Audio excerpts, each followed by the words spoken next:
Hey everybody, I want to introduce you to our latest sponsor, Salt Electrolytes. Feeling depleted after a tough grappling session? Well, Salt targets your depleted electrolyte levels with a boost of hydration and health. It gives your body the baseline recovery it needs. Salt contains 6 different electrolytes with a touch of iodine to help maintain a healthy thyroid. No sugar, no dyes, no bullshit. Go earn your salt. Hey everybody, and welcome to another episode of the BJJ Foxcast. I am your host, Alex Martinez. I'm here with my co-host, Tojo Cray. We out here. Yeah, and our special guest today is straight from the Curry Wagon, Jonny Tran from JT's Curry Wagon. Hello. JT, you got to get close to the mic, bro. No one can I'm hear right you. here. You're back. You're like in the hallway. Do you even know how mics hello. work? Come on, Yeah, put microphone that thing in your face. Hey, so the question that's on everybody's mind is, how much weight have you gained? 30 pounds since after Master Worlds last year. Oh my God! Did you do it? Did you Master Worlds Black Belt? Not yet. I have not competed at Black yet. Why? I just after I received my Black Belt, it was a lot of weight off my shoulders, and it was time to focus on the Curry Wagon. Yeah. And now I do have goals for 2025 to debut at Black. Right on, man. Right on. So JT is a black belt under Quexinho. Yep. When did you get your black belt? What month was it? December. December. It was like just last year, right? Almost a year. So almost a year. Wow. It goes by fast, dude. I'll be at 6 years in September of next year. 2 stripes. Yeah. Isn't that wild? And he's going to be Master 6. Masters 5. Oh. Masters 5. I don't know that I'll go past Masters 5. I don't know. That's because there isn't one. Yeah, there is. There's like up to 7 now. Remember, it was like, it used to be like that. I think they had Masters like 1 through 4 or something like that. And then Nogi just had Masters Megaton 2. Now. Megaton's like 6, 7. Mega 6. Yeah. Yeah, but I'd have to get down, and I guess maybe the Open. He'll come up and wait just to fight you. Bro. That would be so cool. You're just like, Yeah, I guess I'm going to the Ultra. Yeah. That would, like, we all know what the end would look like. All right, but it'd be kind of cool to get that match. Yeah, that'd be fun. Yeah. So, Curry Wagon. Yeah. Where did that start? Well, because you and I have been friends a long time, and you can cook your ass off. Johnny, right here. Yes. Right here. Up close. Got it. And if you got to sit back, it won't make any noise. It's not going to hurt you.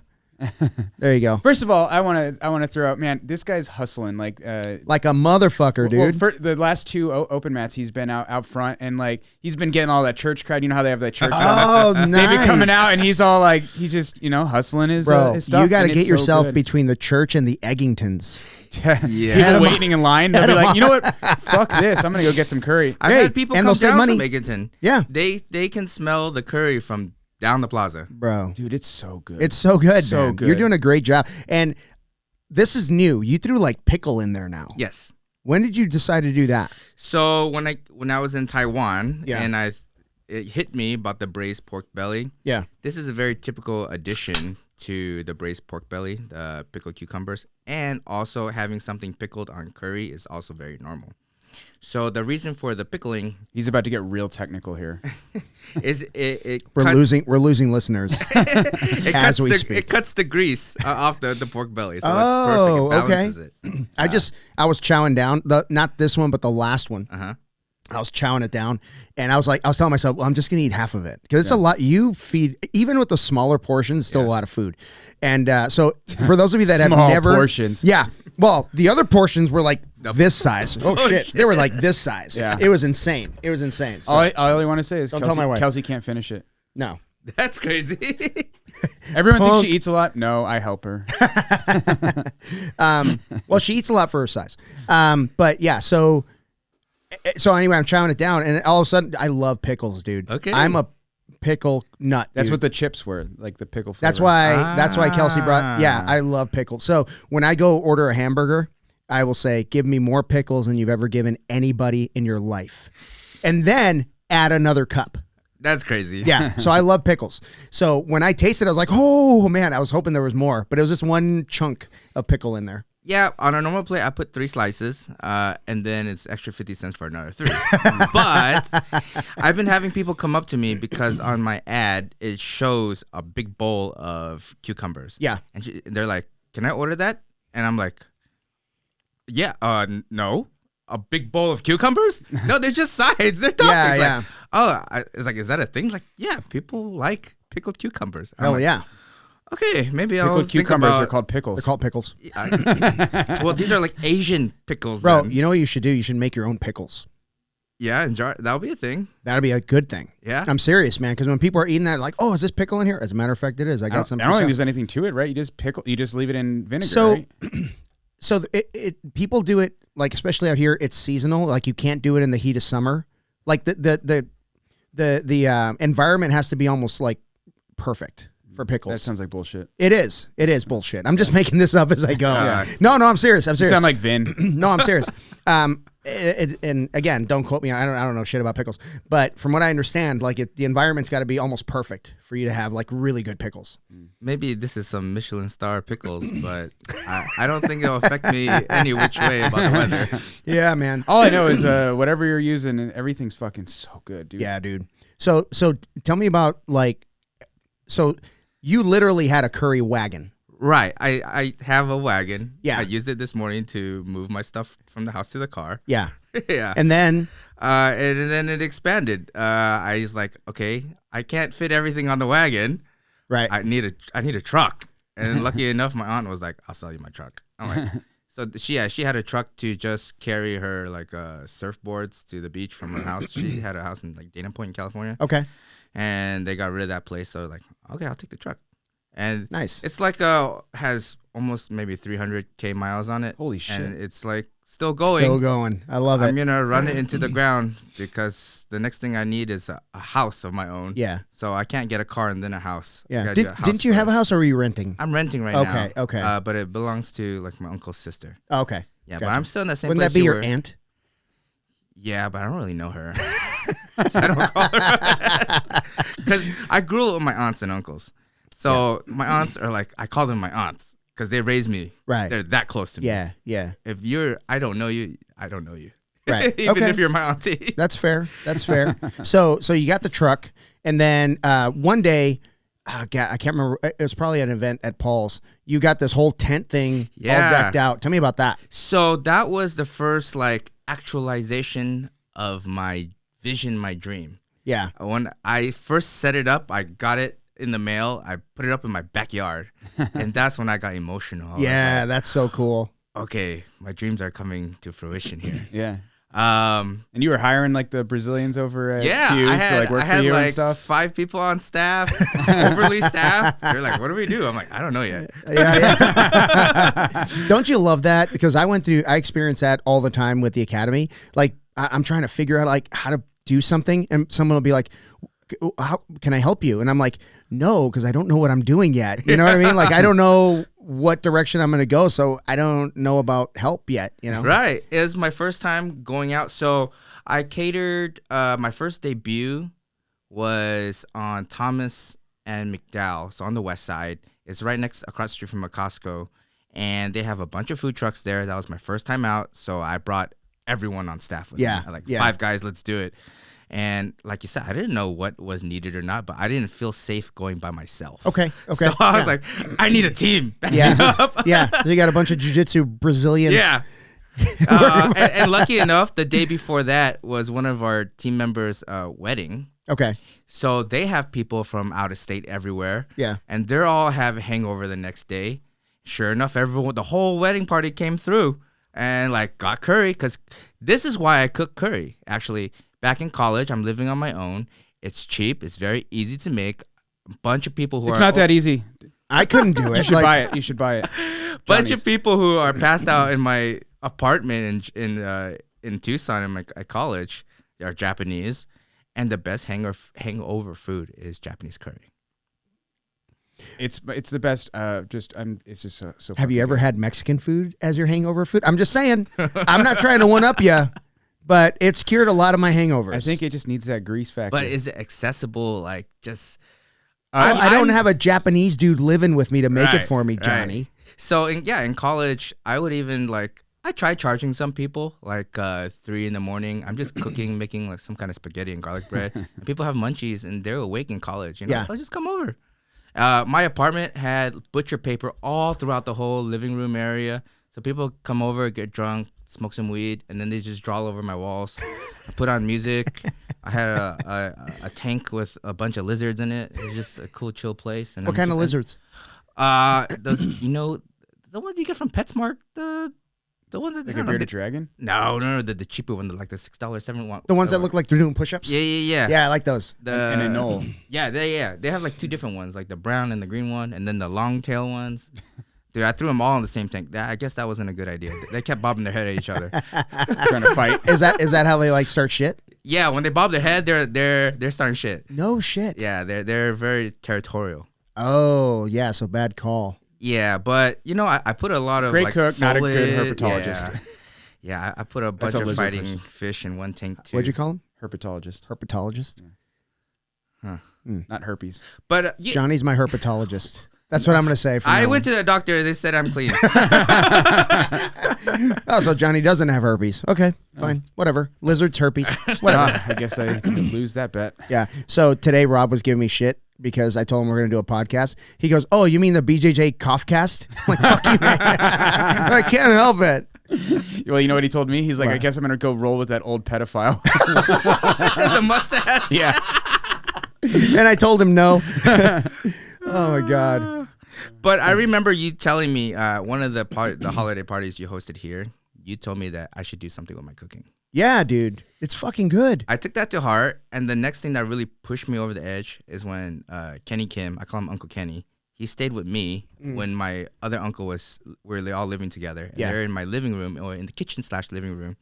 And Kenny Kim just started like saying like, Johnny, like, what the fuck are you doing? Like, you're wasting do something with your life. Yeah. And at this time I was engaged to Michelle, the Brazilian girl. Yeah. Like, oh shit. I'm not gonna be making jiu-jitsu money. I need to think I gotta make some adult money. Yeah. Yeah. So I was on a time crunch because I'm gonna have to bring her over real soon. I was like, all right, let's take the skills I know, something I've dreamt of, and let's just do it. So cool. Once I, turned the key, I threw everything on a shopping cart and just pressed buy. And I was like, all right, there's no going back now. I'm going to owe 10 grand. Let's go. Wow. Yeah, because I remember there was one, I remember it was winter because it was cold. And you invited everybody on Earth to your place. Yeah. And you cooked for all of us. You made some chicken curry. Yes, I did. And it was so freaking good, dude. What was that? What was the event? What was it? It was my kind of housewarming party. I don't own the house, but that was like first time moving into a house, I guess. Yeah. And it's like way the fuck west side. Yeah, dude. I forgot about that. Yeah. That was a crazy night. It was a great night. So much fun. And I remember Nick Nah, we're outside talking to him, and he's like, "Yeah, I don't eat curry." And I'm like, "What?" He goes, Was he "Yeah, like vegan at the time or something?" No. He was talking about like soup, anything like that. He won't eat it, like anything with vegetables. And I'm like, "Why?" He goes, "I don't want to deal with the carrot." Yes, like, what? He hates carrots. What? Well, I don't know that he hates them. He might, but the way he explained it to me is like you never know if it's like fully cooked, and then like if it's not, you leave it in there, and then you got to eat around it. He knows you can eat them raw, right? He doesn't want to, I guess. I'm like kind of weird when it comes to vegetables. I like overcooked vegetables. Me too. When they're like mushy. Mushy, yeah. I like mushy vegetables. Yeah, same. Perfect, and that's why my curry is so good. It's so good, dude. For so long. Yeah. So, okay, so where did you get the recipe for it? Let's see. Well, when I first started back in college, it was just the ones you buy at the grocery store, those blocks. Yeah. Yep. And then I started mixing different brands. Yeah. And then when I started the business, I was just like, this is not cost efficient. I can't buy a bunch of these blocks. And then it's like, if I'm going to be legit, I got to make my own, from scratch. Wow. And then I started doing my own research, but then I took the ideas of each of those brands that I bought, and then I looked into a bunch of YouTubing of like, how are other people making it? And they all came back to one brand. And so the one brand is called S&B. They make so it's like a big company like Japan, like Honda, right? Yeah. S&B does like mustard powder. They do all these kind of seasonings, but curry's what made them so famous. So that's the base powder, and then I started adding my own ingredients off of that. Yeah. So talk about a little bit because I mean, obviously we don't have a bowl of your curry sitting here. We could actually. We got some from the fridge right now. He hooked it up. So tell me about the difference between Japanese curry and Indian curry. Sure. So Indian curry, you always have like butter chicken and things like that, right? A lot of places use coconut, especially like when you're going Indian to Thai, and it's more soupy. Japanese curry is more thick, like a gravy. Yeah. And it's more sweet and savory, and sweet plus citrus. So you have sour too. You might taste that in the end. It kicks a little bit. It's sour. Okay. Yeah. So I balance sweet and sour. I don't go coconut at Right. all. Yeah. And they like to use Coconut rocks, though. they use turmeric. No. I love coconut. In Indian Yeah, curry. right. Turmeric. I don't use turmeric. And if you used, I've tried turmeric in my curry at one time. Cough-cast. Then you see my Cough-cast. curry turn yellow.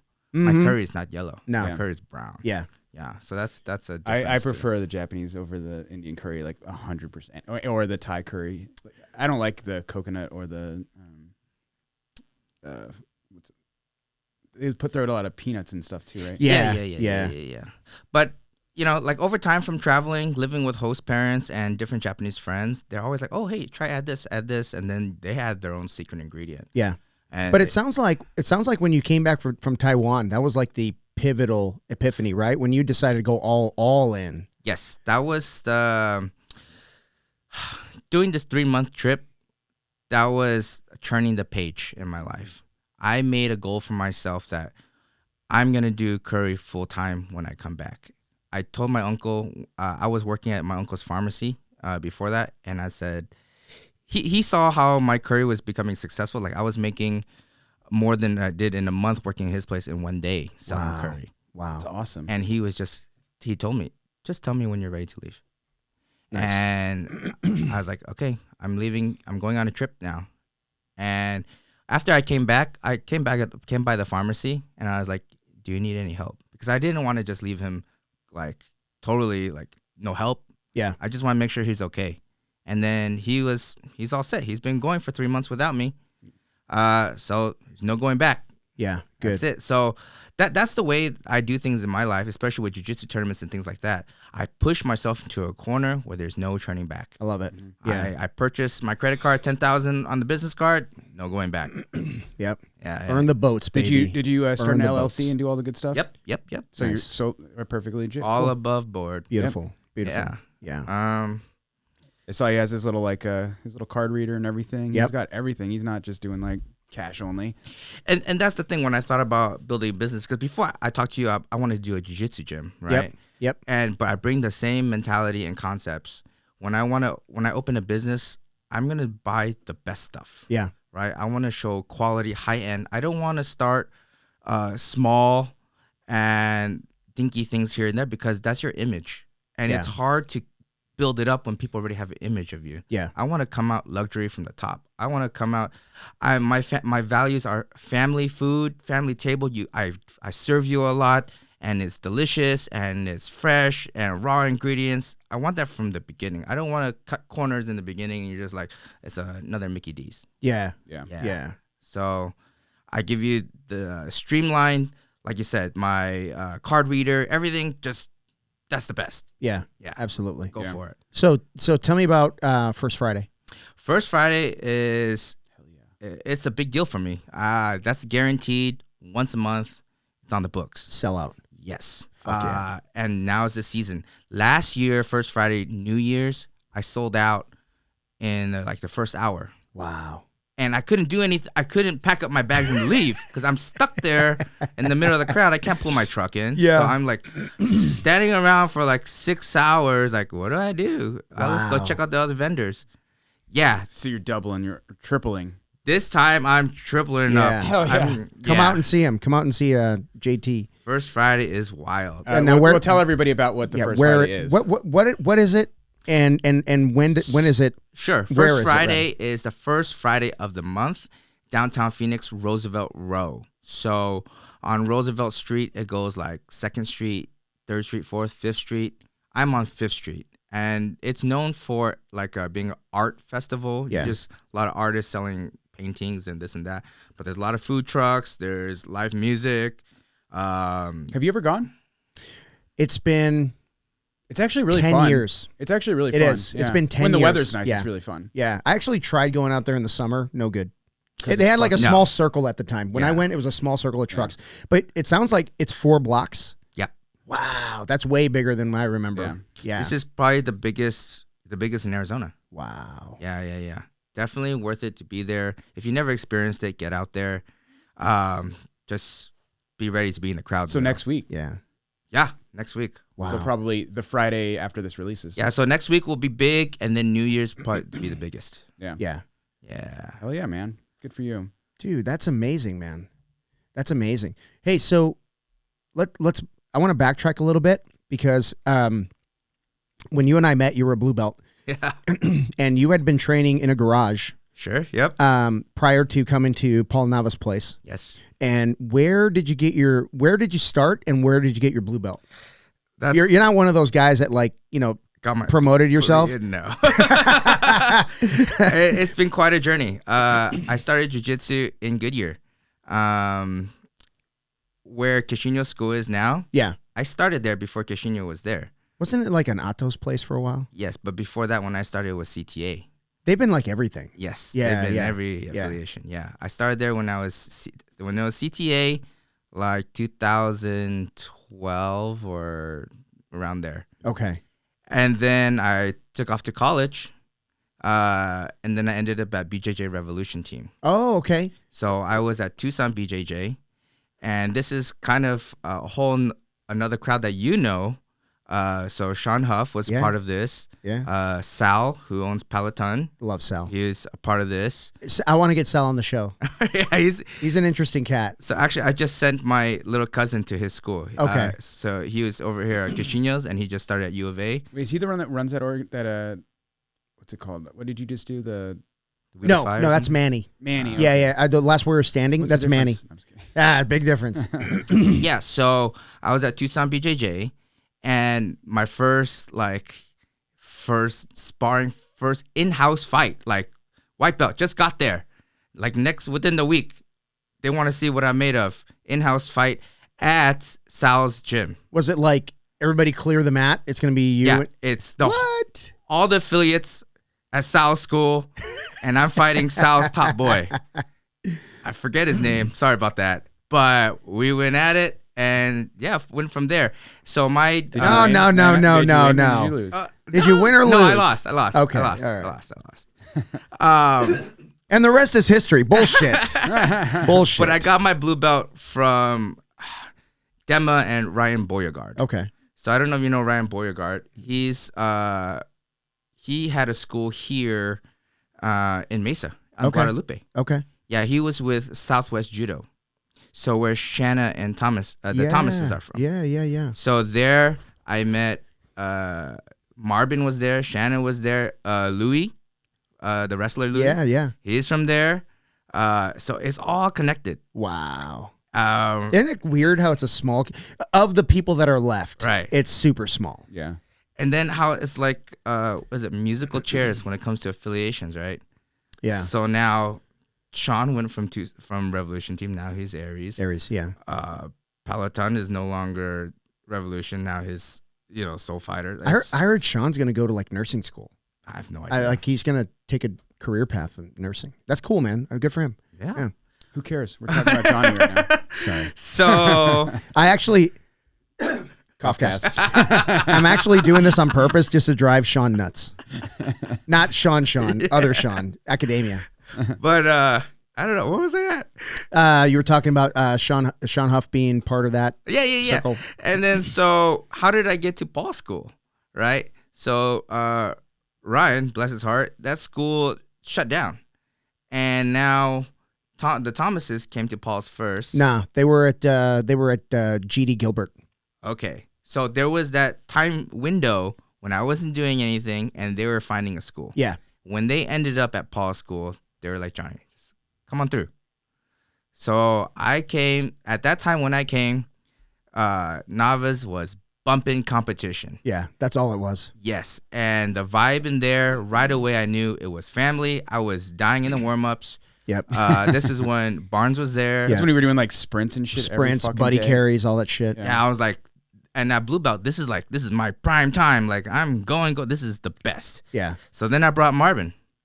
Marvin came through, and then this is how Kelsey came through. Like, Marvin's still yeah. a blue belt, by the way. yeah. Is he really? He might have been a white belt at the time. Marvin's a blue belt still? Oh, Yes. yeah. Does he doesn't train? He then. drops in every once in a while to like my class. or I've whatever. seen him, but I Yeah. didn't know he was still a blue Sometimes he'll belt. come to open mat. Man, get it together, Marvin. Yeah, Marvin. But yeah, and then from there it's Paul's.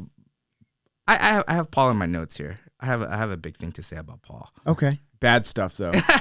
Wait. You know what's funny? The first thing when he walks in, the first thing Paul says is he's like, ankle lock him. Paul looked at me and said, "Fuck him up." Did he talk to you first about me when I first got there? I don't know about I think first, but he definitely did. He stuck Koa on me. He was my first role. Oh my God. Yeah. That's a nightmare. Yeah. I was And- like, and I'm gonna try. And Koa's so sweet. Like, he'll just kill you with kindly, but you're He's dead. so He's compact. never killed me kindly. Oh man. But about Paul, since we're talking about him right now, I wanted to say about Paul that he's been a big inspiration of mine. When I look at him, I see like he's a real guy with all the faults that he has. Man, he has touched so many lives. Yeah. Mm-hmm. And I know at his funeral, the graveyard, the cemetery is gonna be packed. Yeah. His funeral might stop traffic on the 60. Yeah. And Why are we that's talking about his funeral? Hey man, I love talking about that shit. that's the kind of life I want to live. yeah. To be able to touch that many lives and be positive somehow, and I think I can do that with food through my jiu-jitsu, and I want my name, to leave a legacy. Yeah. People usually maybe after a couple of generations, nobody knows you anymore. Yeah. But I want to leave JT's curry around like Coca-Cola. Maybe you'll have JT's curry dehydrated, eating it in Mars on a colony there. Fuck yeah. That'd be badass. So I Dreaming want big, to baby. leave something like that. Yeah. And so thank you, Paul, for paving the way. And everyone I know in my life, like 90%, is through you. Yeah. I know you. I know everyone from Quexinho because of Paul. Yeah. And you cannot deny that. Yeah. So whatever faults, Paul, that shows. Let's talk about his faults. Yeah. Dude. No. Hang on. Where's your list? Let me get my list. Oh man. I'm very appreciative, and that lets me know that with my own faults that we can still do something good. Yeah, that's good. That's a good note. So Paul's father-in-law, I don't know if he still is, but he was like a super fan because he loved hearing about stories about Paul because Paul doesn't really share a lot with him, right? But he liked the way we talk about him and all that stuff. And like you said, man, forget about inspiration, just the example that he sets. You know what I mean? If he stumbles, I mean he gets right back up. And just like he's never asked me to do anything he hasn't done himself. And he's pushed me harder than I would have ever pushed myself. And I'm sure that's true for everybody at the table. Yep. He's got a lot on his plate, and he just fucking drives forward. Drives forward, man. Keeps that baby in gear. That's it. When I visualize him, I see him with a steel iron like jacket, like a coat. Yeah. And just trenching along. Yeah. That's him, man. Yeah. That's crazy. Yeah. So how did you meet him? Like how did somebody say, "Hey, come over to Paul's?" And yeah, so it was just Shannon Dave. Okay. Yeah. Yeah. So they went to GD Gilbert, and then who was the coach over there? What's his name? Where's GD Gilbert? I didn't even know it that doesn't exist anymore. Oh, okay. It was oh my God, what's his name? He went to he and Rob and Mike and all those guys went to Mountain Tribe. He's a black belt over there. Big dude. Judson? No, not Judson. You're close. Dude, as soon as you say it, I'll be like, I see his face. Yes. Fuck. Well, keep thinking. No, I might die. I might implode. But I remember having a conversation with Dave, and he literally, Dave, I'm sorry, I got to throw you under the bus. Dave said, as soon as we find out where he lands, like we're gonna go there. But then he ended up going to Prescott. So he lied. Oh. Yeah. So that's so Dave, you better get on it. Get your ass out there. Yeah. But I mean, think about like just I always think of like professional coaches. And you always know the good ones because their, assistants went and became head coaches. Yeah. Right? You know, and man, how many schools have opened because of Paul's lineage? Yeah, it's like the next generation of kids that spawns. Like, what? It's so nuts. Now, jiu-jitsu, in my mind, in the valley has like 10-folded. 10, yeah. Yeah, it's crazy. Yeah, and when I had Chris Howder on the show, he was just going off on one of his tangents, which is awesome. And he said something that I was like, oh, I want one of those. And he's like, he's not my black belt. He's my grand black belt. I was like, oh man, I want a grand black belt. That'd be kind of cool. I don't know if I'll be alive long enough to get one, but that'd be kind of cool. You know, your black belt promotes somebody. Yeah. And now he's your grand black belt. Shoot. Well, you're almost, 3 more years for you, right? You have to be a 3rd degree black belt before you give a black belt? No, second. Oh, yeah. Oh, you're good to go. 2nd degree. Yeah. That's so awesome. Well, you will be. Yeah. Not yet. Not yet. Is it October next year? September. September. Yeah. So it's exciting. Like I remember a drunken pizza night with Vin and Marlena and Amy. That was the weekend they made Via. So I like to take a little, okay. You're welcome. Okay. That was the one time they had sex. You should be the Godfather. You know what? I should be the Godfather. Anyway, that was the weekend they made Via. But I was telling, I've always set goals like you that I have not been prepared for because I want to grow into that person. So I learned that a long time ago, but I use it a lot in like triathlon. I always signed up for a race that I wasn't ready for because that would force me to get ready. Right. So, I was having this conversation. We were hammered at Pizza Rock off of Fremont. Remember that? You know that spot? There's actually an inside. Usually you get the pizza like out by the window. Yep. Oh, yes. Yeah. They're very famous for the pizzas there. Yeah. So they actually have a really nice. They just serve you by restaurant. slices. Yeah. So it's okay. I love it. You're always drunk, so you're like, it's great. Dude, the last time I'm eating pizza and not 10 feet away, there's a guy throwing up in a trash can. I'm like, oh. That was the time we lost Rob. Yes, that was the time we lost. Oh, that's right. That's right. We were at Hogs and Heifers. Yeah, and he couldn't help himself. He had to go back. But yeah, so we were talking about like how cool it would be. We weren't even black belts yet. How cool it would be to like promote a black belt. That would be so cool, dude. And that seemed like light years away. Like it was not even on the radar, and now it's like around the corner. It's a possibility. Yeah. It has, man, since I've been a blue belt, right? Then it's been at least 8 years ish or something. Yeah. Like, then we've known each other that long. Yeah. That's insane. Yeah. I just remember that like yesterday, but now my knees tell me different. Like, okay, yeah, it's been 8 years. So I do want to talk about, like, we kind of brushed over your brown belt years, but if I'm not mistaken, you were like the number 1 Masters 1 brown belt in the world. Yes, overall. Overall of all the weights, I was number 4 and a few points from being like number 2. Wow. At my weight division at middle heavy, I was number 1. Wow. Yeah, that was very exciting time. So at every triangled competition, everybody. Yeah, at every competition, they knew me. Yeah, and I think that's a hard thing because people look me up, they watch the Flow Grapple videos, they know what to expect. There's no secrets anymore. Yeah, I'm the one who doesn't know people. Yeah. Do you study opponents? No, me either. I only visualize my game. Yeah. If like at Vegas. The whole night before, I'm listening to like a yoga music or whatever, but I'm shadow boxing my game nonstop. Yeah. And I just enforce exactly what I'm going to do. Like Nick Naw, every time I do a fight to win before, I call him, I tell him my exact game plan, and I just go execute. Wow. What's your record there? It's like 4-0, right? 4-1. 1, okay. Who's the one? I saw him yesterday. The tall... The rest is history. The GB guy, he's super tall. He's like 30 pounds, maybe more than me. He's super tall. That doesn't Brazilian. help. He had to throw in that 30-pound thing. Yeah, he's fat. Fuck. Because I took that match with a higher weight. You'd be in the same weight class now. Yeah. No, he would still be heavier than me. He was probably like 220, 230 at that time. And that time I was 176. Yeah. Yeah. Did you guys catch any of the fight to win stuff from this weekend? I was there. Yeah. I just saw some highlights, and it was like open class. Like nobody was in the same weight class. Well, there was like 10 people there too. Yeah, But that's how it is nowadays. nobody makes weight anymore. You don't have to. I know, but you should have to.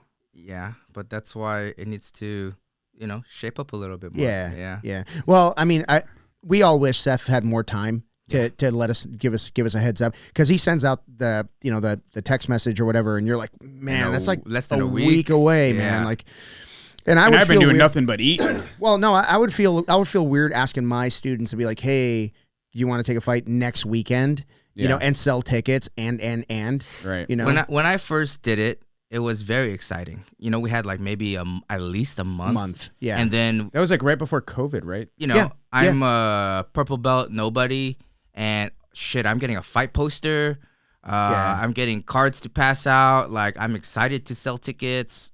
I'm visualizing my opponent for a month, getting anxiety, and hyping it up to everyone. And that's when it was like, at that prime. Well, that's when like the super fight thing was becoming accessible to like the everyday grappler. Because before that, it was like Metamoris and stuff like that, where it was like kind of Copa just, Podio, which was like a little bit ahead of its time in my opinion. Because I think they would have done much better now in the market now than they would have back then. I wonder why though, because I mean they had pretty much the same resources we have now. I wonder why people didn't bite.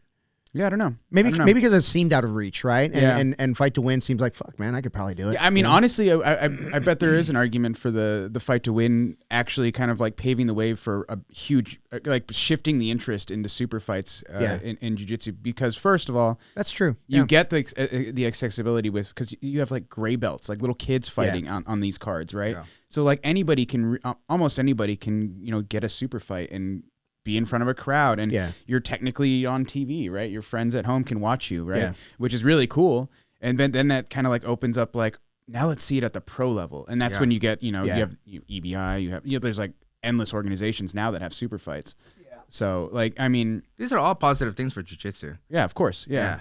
But I don't know if there's like a, what you call it? Like a privatized or whatever, but the karate combat stage, that needs to be the new norm. I like that too. I freaking love it, dude. I thought it was going to be really shitty, but like after watching the Craig Jones thing, man, I was like, holy crap, that's actually climbing the wall and setting up guillotines and stuff. That jumping off the wall, jumping run off up the and wall. then jump. Yeah, I mean, just being at Fight to Win yesterday, seeing people like almost run off the mat and then having to restart and this and that, like it's not worth it. Yeah. How many times have I lost a match, a whole competition, because of a stupid restart? The restart, yeah. The grips are wrong, and my ref don't speak English, and my Brazilian coach is like, what? That's not the grips. I'm like, oh, fuck. What do I know? I'm a blue belt. It's the best, though. It is the best, though, when you have Q yelling on your behalf. Q. Because you know that ref is like, fuck. And Q's doing the YMCA. He's like, I'm winning this match. Yeah, I remember I talk about this all the time. The closest I came to winning Pans was in the Open. I took second. And I was, walking towards, because they had us on two separate mats.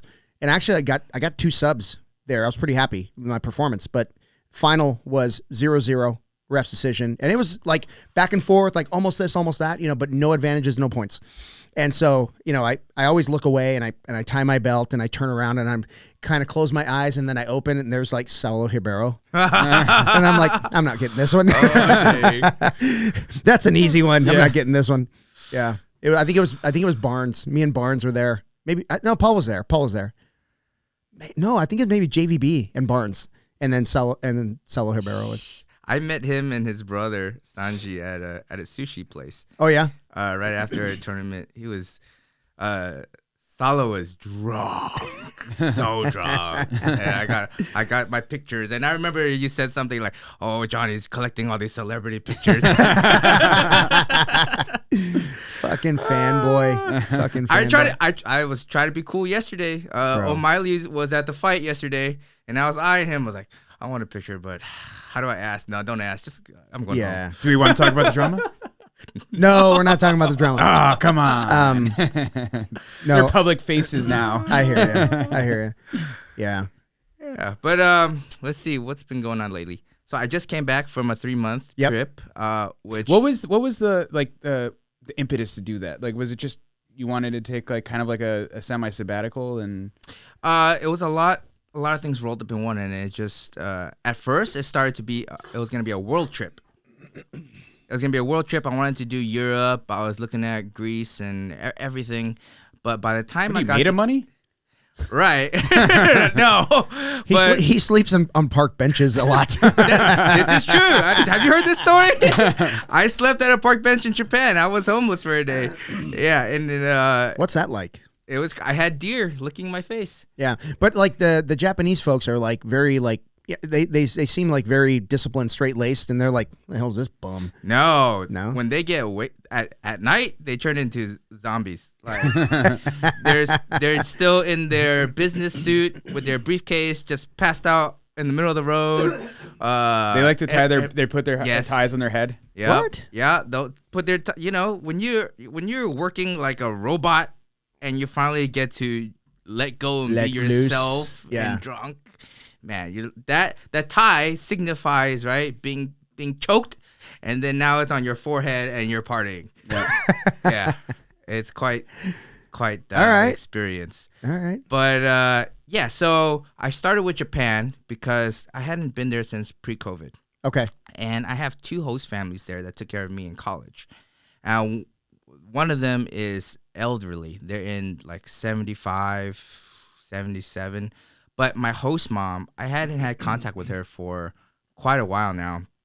And I even forgot exactly where they lived in this like rural area. It's all rice paddies and river.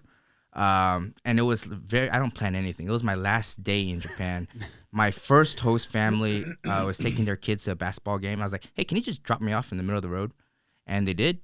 And then I just went walking for an hour looking for my old host family. Finally, I found it. I knocked on the door. Host dad opens up. He's 70s, 75, 77. This guy, when I was there, however long ago, he used to hold like 25, 50 pounds bags from the airport. He's a strong dude. He just farms in his backyard. Old man smokes tobacco all day and drinks liquor. But I was like, hey, you remember me? Like, Jonny. And like, come inside. And I've always been worrying about my host mom. Turns out she passed away last December when I got promoted. Sorry, man. So I was a little short, because I was there May or Mayish. So it's a bummer, but even the host dad was like, you know what? Even if you got here in December, she was in the hospital and not coherent. Oh. Yeah. But at least I did get to say goodbye to her. The most important thing, she said goodbye to me. Because when I left pre-COVID, it was like a movie, man. The host dad was driving me away in the small car, rolled down window, and the host mom was like holding my arm, and I was holding her. And as we were like driving away, just pulled us apart, and tears are rolling down, and she knew this was probably gonna be our last time. Oh, yeah. Mm-hmm. But I'm so thankful, and I promised the host dad that I'll be there every year until he's no longer there, because that's cool. he told me that her ashes are in the living room. So every morning he's down there talking to her. Oh, that's cool. And I was like, I have to just carve out time. Yeah. Just do it. And that's the thing I learned about, friends and family. And like going to the gym. People are like, how do you have time to go to the gym? You carve out time. You make time. Mm-hmm. So these are important things in my life, important people. Just going to make time. Push everything else aside and just go. Yeah. That's nice. Yeah. Yeah. You speak Japanese fluently, right? I wouldn't say fluently, but pretty good enough. Do they speak English, or they're all Japanese? All right? Japanese. Yeah. And that's why I can speak Japanese. I was forced to. When I was there, it's terrible. Yeah. Yeah. How hard is it to like immerse yourself and learn Japanese there? I think if you go in with basics like an alphabet and your please and thank yous, once you get there, you can soak it up pretty well. They're pretty friendly to like foreigners who don't speak the language trying to learn it? Yes and no. Really depends where you are. In Tokyo, it's like a big city, like New York. So they say mendokusai is like a very common word there. It means bothersome. Like New Yorkers always got to be somewhere doing something. Yeah. And it's like raising your hand, right? You raise your hand, you say something, you're taking on responsibility. Mm-hmm. So a lot of the times, even if they know some English, maybe they'll be too shy to speak, or they don't want to take on responsibility for whatever's to come next. Oh, that makes sense. So they're like, no English. Yeah. Yeah. But in the This fucking guy's gonna tie me up for the next hour. Right. F that. Especially and then Johnny. in the village area, oh man, people are very welcoming. You just sit by an old dude on the bus stop. He'll start talking to you. They'll give you vegetables. And I was trying to use my Japanese, and I was accidentally rude to him, and he was correcting me because I use omae, which is like you, but it's talking down. Right. So it's like talking to a kid or something. I said, omae, but this guy's like 70 years old, and I'm talking down to him. He's like, you don't say omae, you know. I was like, oh, like, so sorry. Yeah. So many times I've been caught like that and corrected. Because I got a lot of Japanese also from watching anime. So the things they say in anime, like I'm using it, but it's not the right scenario. Right, the wrong context, yeah. Right. So before I said hayakshiro, mean like go faster, quickly. But that's something like hurry the fuck up. Oh, gotcha. But I'm telling this to my host dad, and he's like, what did you say? You don't say that to me. Like, oh shoot. Okay, but I get it. They say it was in a military anime. So they give you a little bit of leeway though, because like you're trying at least, right? But a lot of foreigners take advantage of that. They call it the gaijin pass. So gaijin means like outside person, foreign person. It's the rude way to say foreigner. You should say gaikokujin, outside country person. But you shorten it to outside person. Gaijin is kind of like you're the foreigner. It's a little derogatory. Yeah. So like I would be okay with that. Yeah. Okay. Yeah, I'm good. Call me asshole. Yeah. But people, you're gonna have issues that you run into because you just don't know. But people do take advantage of it. Yeah. Mm-hmm. Yeah. And Japanese people are so courteous. It's just the culture of being polite. Even if they're not happy inside, they don't like what's going on, they'll put a fake smile on. Yeah. Because that's what makes the world go around there smoothly. Yeah. So do they treat you as a foreigner? Yes and no. Really depends. Many people see me, I look like Japanese people. Yeah. Like a Japanese person. So if I don't have to talk to anybody or share stuff about myself, then no problem. I'm a Japanese person. Yeah. But as soon as you open that mouth, no, not even that. I'm at a Japanese bank figuring out how to use the ATM to withdraw money, and I can't read kanji. I can't read it, and so I'm looking there like I'm lost a few brain cells, and the guy's like, what's going on with this guy? And I was like, gaijin desu. I'm a foreigner. And then he ran over to me like, oh, I'm so sorry. This. Oh, that's cool. Yeah. So like super accommodating though. Yeah. So there's a plus and minus for being Asian and being a foreigner. Yeah. Because like, let's say my white friend Jake is there. Man, he gets all the attention because he's white. Yeah. Everyone wants to talk to him, but nobody wants to talk to me because I'm Japanese. But my Japanese sucks, right? But when I was going to a karaoke place, I'm trying to figure out where Jake is. I called Jake up on the phone. Jake, where the fuck you at? And he's in another karaoke con. It's like Starbucks. There's like 3 karaoke places on one block. He's in another one. I'm in the elevator with 2 Japanese girls. Jake, where the fuck you at? And these girls are like, wow, your English is amazing. Thank you. And I was like, this show? At that time, my Japanese sucked. Yeah. Oh, wow, man. Wow. Yeah. Yeah, where'd you grow up? So I grew up in California a little bit till like elementary school. Then I moved over to Hawaii. I lived in Honolulu for 2 to 3 years with my uncle. He was in the Army. Moved back to California till like 8th grade. I started high school here in Arizona in Goodyear. Oh, no kidding. Yeah.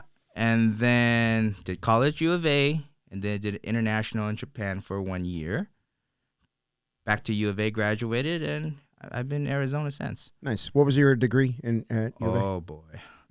I started pre-pharmacy per the uncle and aunties. Yep, me too. At U of A?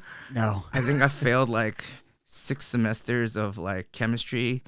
I did high school chem, honors chem, like AP chem, and then actually went to college and did regular college chem, and that was all fails. You know, it's funny. I checked all of the classes. I did them all. I actually really enjoyed all those classes. I did really good in chemistry and anatomy and physiology and all that shit. I did all of those, and then I was working in a pharmacy at the time, and that's when I decided I don't want to fucking be a pharmacist. Yeah. These guys are miserable. Are they really? A lot of them are. Well, I can't imagine like being cooped up. You can't leave. Where are you gonna go? Yeah, I don't know what it is about the industry, but like they treat, in like as far as like the medical industry goes, it's like they're pretty low on the totem pole. It seems like as far as the way that they get treated. Corporate So companies. yeah. Mm-hmm. So I was like, nope, fuck that. And then so I switched, and then I basically all of my my electives for my actual degree, which is like was a design degree, all my electives were biology, physics, chemistry. Yeah, So it's like, yeah. most people are taking like painting and ceramics and some other bullshit. Like Amy took fencing. Well, I would have done that. Yeah. But yeah, I should have got the hint in high school. I had a science teacher, Miss Robinson, I believe that was her name. She put me in front of the class, not even in front of the class, in front of her desk was my desk. And she would spray me with a water spray bottle every time I fell asleep. You're like a cat. But she knew my goal. You should have said like, she was going to being pre-pharmacy. She's being racist. You're like, my eyes are open. Yeah. So shit. in college, I was like, okay, I can't hack it. And then my other aunt was like, I know you best than your other auntie. You're meant to be a lawyer. Okay. So study for that. I did some Adderall for that first time to take anything of the sort. And then I, felt all the effects of that. And I was like, dude, I don't think I want to do this. So before taking the LSAT, I called my uncle up. I was like, hey, I'm doing this Adderall. And he's like, then don't do it anymore. Like, you're not meant to be a lawyer. If you're going to have to do the Adderall now, You're going to do make drugs. Yeah, this is only going to get worse. Yeah. Your dad obviously doesn't know lawyers. So then you switched to cocaine. Yeah, cocaine. I took the LSAT and then avoided my score. And then I was like, okay, well, what am I going to do for the rest of college? Wait, did you never find out what you got? No, I can't. I avoided the score. Oh, okay. Voided the score. Yeah, so at the end of the test, you can decide, do you want them to score it or do you want them to just trash it? Oh, wow. Yeah. You still have to pay to do it, right? Sure. What'd that cost you? I don't even remember. Yeah. Yeah, it's probably like 300 or something. Yeah. Yeah. That's pretty average. A lot of money just throw away. Then I got into like communications, and then I got out with liberal arts of Japanese, and I couldn't even hack the language part. So I went Japanese intensive in culture. Okay. And so I got credits from when I went to Japan. Nice. And, I was like, and when I graduated, I was like, getting to graduation day, that was rough in itself. For me, I don't know if you guys know what Naruto is. It's like a Japanese anime of like ninjas. He's too old, but yeah, I know what Naruto is. But in there, there's a part where they have exams. And the only way to pass the exam is to use your ninja skill to somehow cheat. Fuck yes. To use your ninja skill to pass. But no one tells you that you're supposed to. You're just supposed to figure that out on your own. Yeah. And that's what college was for me. Using my skills to graduate. So I told my story. I connected to my last professor. He was like grading something about Japanese history. I was about to fail this class. I was under a 2.0. I needed a C to graduate.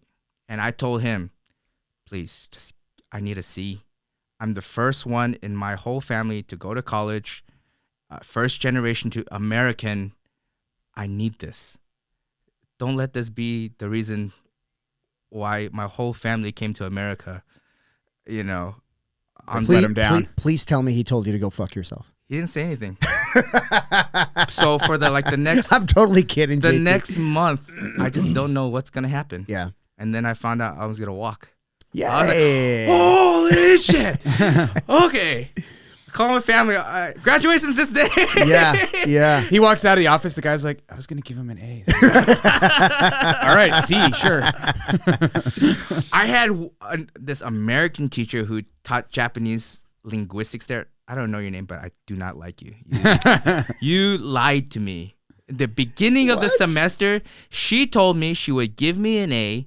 I asked her, if I find a parrot that speaks Japanese, you're going to give me an A. She's like, yeah. She doesn't remember this. At the end of the year, I made okonomiyaki, these Japanese pancakes for the whole class. Everyone's turning in their final papers. I hadn't done anything this whole semester for her. And I present my YouTube video of a parrot speaking Japanese. And she's like, what the fuck is this? It's the parrot that speaks Japanese. Have you ever been tested for autism? And I got an E in that class, and it was an upper division E. So that put me like under 2.0. Oh, no. She ruined me. And then lucky enough, I had an ex-girlfriend who took a Jewish class. And this Jewish teacher, she hosts a party at her house once a semester for her students. I went to that party, told her my story. She invited me to come over, show me how to make a risotto. It was summer classes. Oh, gosh. She's probably retired by now, so she won't get it. But don't say her name. Don't say her name. Anyways,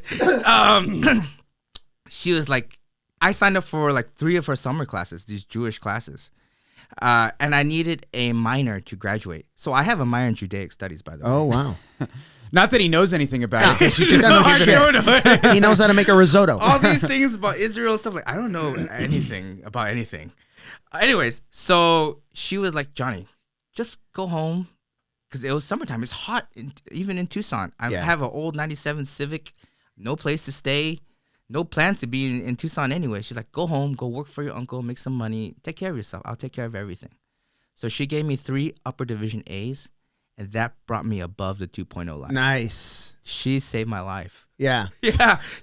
She was the reason why I survived. I don't want to say the H word. Holocaust. Yeah.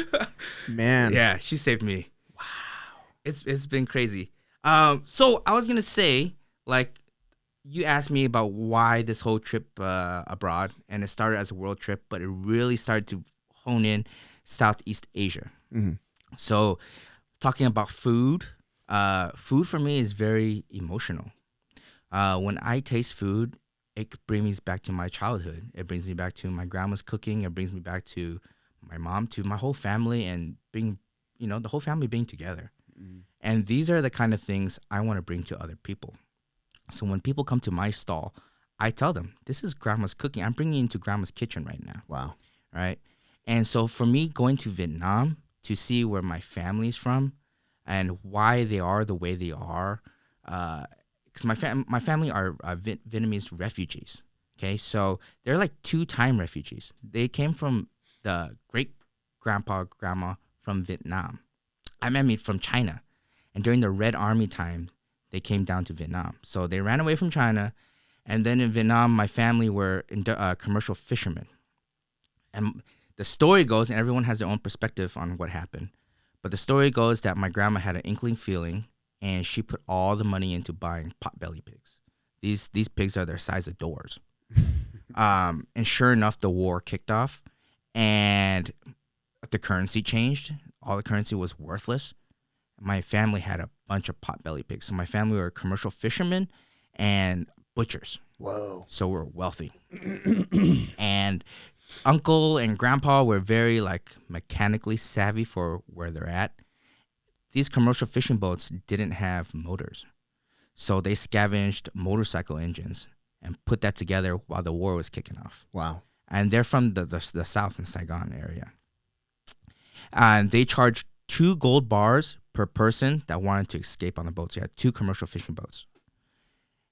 So family, everyone's on there. My uncle talks about seeing, a mountain of gold on the bottom deck of the boat. And then Thai pirates raid. My mom is swallowing jewelry. There's rape, pillage, people left naked, left for dead. Uncle got killed and just left out in sea. And then I don't know who came by and just saved them. But my family were left in Kuala Lumpur in Malaysia after being saved. And they've stayed there for quite a few years until a Catholic nun sponsored the whole family together to America. Whoa. And then my family was started in Michigan and then to Houston, Texas. And then we kind of all branched out to California, New York, Connecticut. But if you go to Houston, Texas, we have probably one of the biggest temples in all of Texas, at least Texas, a Buddhist temple. That's a Ju Chao temple. So what I am specifically, people keep asking, what are you, Johnny? I mean, I'm American. I say Chinese Vietnamese, but even that is confusing because my last name is Vietnamese. but I'm Chujao.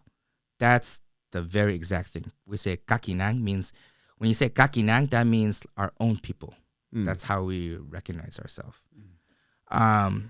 So when a lot of these people migrated together, got sponsored over together as refugees, and our people didn't have a school or anything in Texas.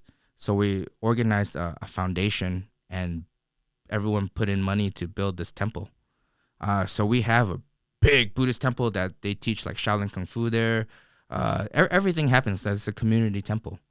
And you'll see, my grandpa and all my family's names are all sponsors. And the big fountain in the middle there's like a Chinese zodiac for all the animals around the fountain and Buddha in the middle. You'll see all the people who put in money and the founders, all their names there. So my family is a big part of that in Houston, Texas, if you ever go there. But yeah. Did you ever go there? Houston? I'm not Houston a fan. Open? Not a fan. But yeah, it's just, that was really the purpose of going abroad, to see where my family's from, because I was born in America. I never had visited until just recently. So now going there, seeing the poverty, but seeing it's a very different thing. I have to bite my tongue when I'm there because they're not pro-America there. They're Soviet Union. You see Soviet Union flags everywhere. And when I'm going through tours for museum and such things like that, they're like, this is the American war. They brought this for no reason and this and that. And I'm like, I'm the American. They're like, oh. You'll see. just join in. Yeah, those fuckers. All right. But yeah, I got to see what my family was escaping. Wow. I'm very pro-American. I'm very American. I love, and I wouldn't live anywhere else. I maybe would have a house in a different country, but America's number one for me. Yeah. After being everywhere. Even Japan is so, people's like, it's all this and that, like tech and all that, and peaceful, but I wouldn't work there. I wouldn't want to. I'm more proud to be American. Yeah. Yeah. I would buy a summer house there and go visit, but America is number one for me. It's somewhere where I could build a business. Yeah. That's the number one thing, taking control of your life. Yeah. And that's what I think that America does for me. So I'm very proud to be American. And going back to food, right? This is something that's passed down from me growing up with my grandma and my aunties and my mom. Everyone just cooks. I get to watch how grandma cooks for me, how auntie cooks every day for me. And then now when people come to my booth, before I used to be quick about things. Oh, you just order something? Let me go make it 10 seconds and I'll be right back because it's efficient. Now I take my time. Oh, you want to taste something? I'm going to stand there and talk to you for a while. And then when I let you taste something, I'm going to watch you. Because to see their face is priceless. Yeah.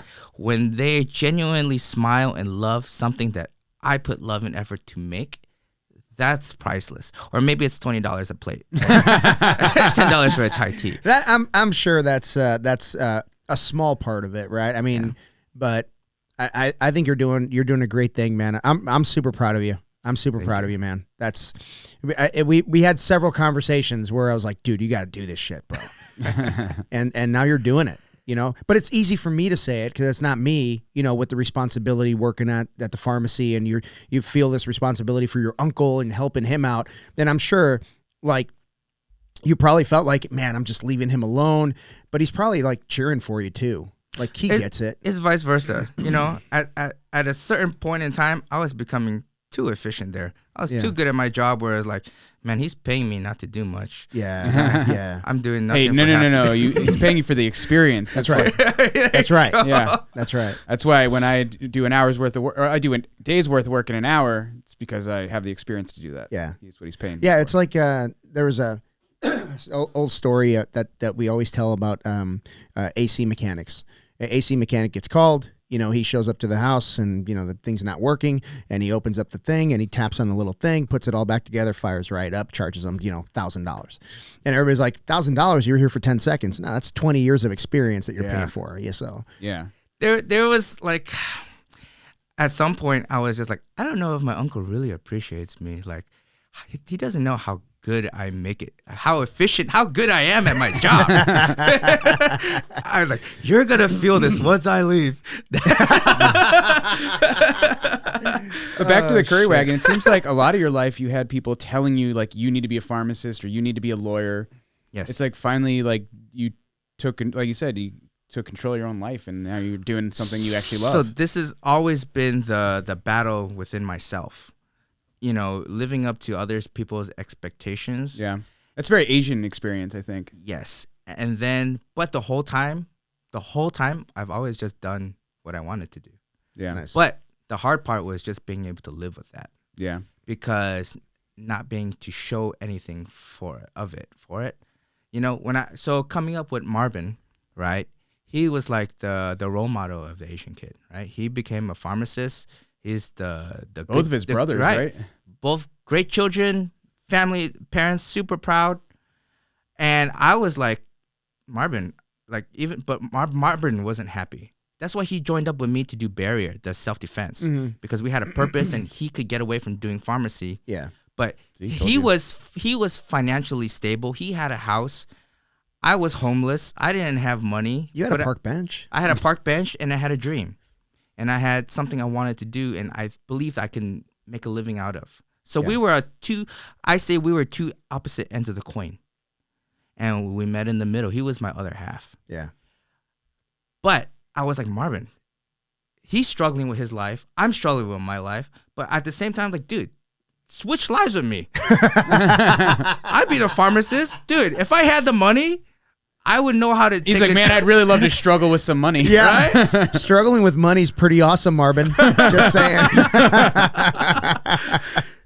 But you know, I've been blessed to just being able to continue to do my craziness, be able to survive and have family to support, friends who do when they see me doing what I love, encourage me to keep doing that. Yeah, and that's kept me going to where I am now. Right you know, on, if man. It wasn't for Kenny Kim to be like, what the fuck you doing with your life? Yeah. You know, those little pushes here and there, having you guys as role models, you know, that's why I'm here. That's cool, man. Jiu-Jitsu has propped up my business, my life, and without it, there would be no Curry Wagon. Yeah. That's cool, man. So thank you, Jiu-Jitsu community. And every Sunday, I'm here to provide for you guys. So let me know if you have an open mat anywhere, a big event, and you want the Curry Wagon Promotions, all promotions. That stuff, yeah. I'll pull right up, real easy, 3 tables. I'm there. Yep. Yeah, it doesn't take up a lot of space, and everybody seems to love it, man. So keep doing what you're doing, brother. I'm so proud of you, man. Thank you so much. Let everybody know where they can find you on social media so they can follow you. JT's Curry Wagon, JTS Curry Wagon on Instagram. You can message me on there. I'll reply right away. Do you cater? Would you cater? I will cater. Yeah. So if you see I have those big rice pots, Yeah. I can just drop off those rice pots and then bring, just let me know when you're done. I come pick them up. Or if you want me there, obviously that's going to cost more. If you want me to pop up the whole tent, I could do that too. So whatever your needs are, we can work something out. Awesome, JT. Well, listen, man, thank you for doing this. I know you got a flight to catch. You're on your way to the airport right from here. Yeah. So I don't want to make you late. So you got anything, Tojo? No, man, that was great. Hey, man. I love you, and I'm so glad we got to do this. Yeah, finally. Thank you so much, man. Yeah. I love you guys. All right, everybody. If you hate the podcast, please like and subscribe. Please leave a comment. We love shitting on the comments, so please make sure you're hitting us up on Instagram, hit us up on Facebook, all of the socials, and we're on every platform where you can find a podcast, so please spread the word. Thanks, guys. This episode is brought to you by BioPro Plus. BioPro Plus is the faster, easier, and safer non-synthetic alternative to painful, expensive, and invasive anti-aging hormone treatments. The growth factors in BioPro Plus have the unique ability to regulate and restart the body's natural sex hormone production, and it also assists in raising glutathione levels, improving immune response, repairing DNA, promoting enhanced protein absorption, and supporting self-differentiation and proliferation. I don't know what any of that means, but I can tell you this. I've been using this stuff for about a year, and my ability to recover is through the roof. I'm training jiu-jitsu 3 times a week. I'm lifting weights 2 times a week, and the amount of time it takes for me to recover has reduced significantly. I'm 51 years old, and as an aging grappler, I got to do everything I can to stay on the mats. So I go through a pretty regimented recovery system, and BioPro. I also use the evening version. I forget what it's called, but it's fantastic. Get this stuff. Go to www.bioproteintech.com and put the promo code Foxcast. Promo code Foxcast will get you $30 off your order. Hit them up. You won't regret it.